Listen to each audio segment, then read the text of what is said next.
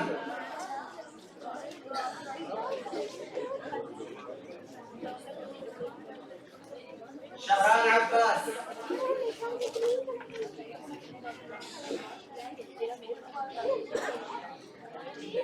عبد الله يوسف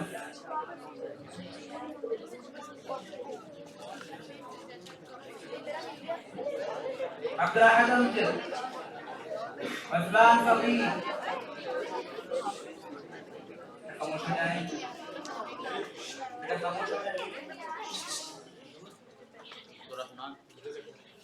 شاهزين ثابت